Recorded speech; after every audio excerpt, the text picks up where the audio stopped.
دای جنازې یو مار په لار پروتو او مړو او سیده سیده پروتو یو کس رالی او داسې ورته ودرېدی ماره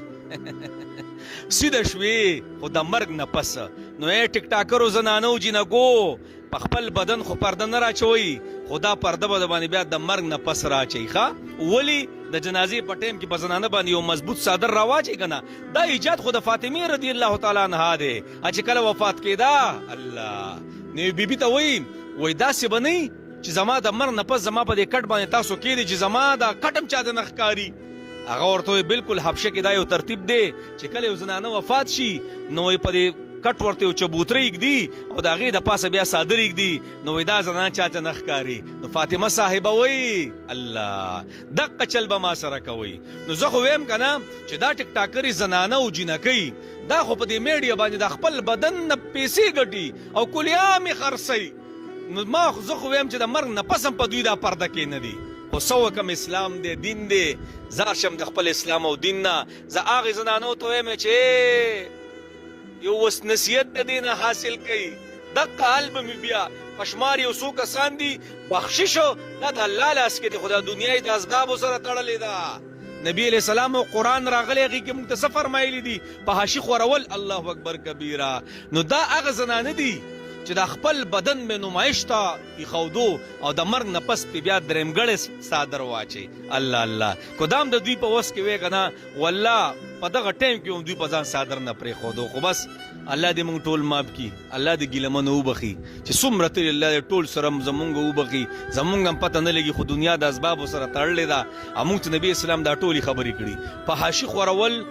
په میډیا او بیا خاص کر کلیام دا د الله عذاب ته څه دی دعوت دی ګناه 14 لکه فالوورز الله دا د ګیلمنې الله دې وبخي دا د هغې وښه او د هغې باوجودو مونږ ګیلمنه څه کوو ګناهګارو او 33 میلیون لایک الله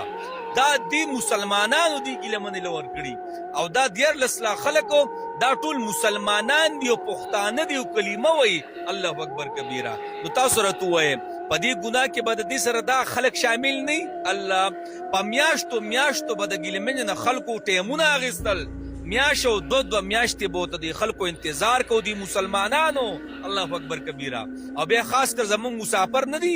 په لکونو لکونو ګفټونه یې دې خلکو ته کړي دي دلته ورته خلکو په لکونو لکونو روپۍ به افر کولې الله اکبر کبیره او بیا موږ وایو ګیلمنه ده والله دې دا ښځې دی الله داسې کړي او ښځې دی الله هغسې کړي دا ما ورته اساسه وښه او بیا خاص کر زموږ مسافر نه دي خفه کېږي براده نه تاسو دغلته مزدوریانې کوئ خو دا ټول چې بېګړه او ساز دی په دې کې ستاسو ډېر اهم کردار دی دا یاد وساتئ خو چېرته دې ښځو له ما ورته سپورټ نه ورکولې او ما ورته وله پیسې نه رالېږلې د دوی مجال شته چې دوی دومره جرت کوو دا خو ما ورته وله جرت ورکړو که نه الله اکبر کبیره د یوې یوې شپې یوې ښځې له ته 2-3 لک روپۍ ورکې الله نو هغه به ولې نیکۍ کار کوي هغه به سبحان الله الحمدلله تا ته وایي هغه به تاله تلاوت کوي هغه به هم دقه خبرې اترې کوي دقې خبرې له به زور ورکوي ولې ما ورته وله ډاډګیره نه ورکو الله ما ورته پې خرچې کوو ما ورته وله پیسې ورکو دا 14 لکه خلک چې کم دی که نه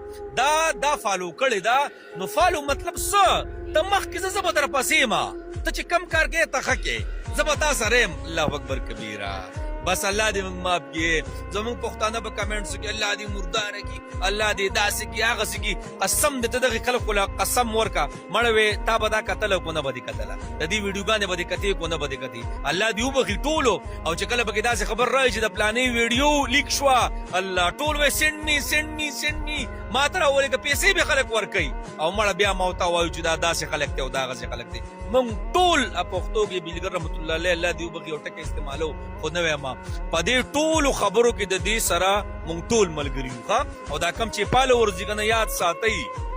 قیامت کې به تاسو نه دې خبرې تپوس کړي تاسو له شاباسۍ ورکوئ تاسو ورته وایئ چې پیسې د دنیا پیسې خرچ کوئ پې الله اکبر کبیره یوازې دوی ګناهګارې نه دي ما او تا ټول پکې ګناهګار یو بس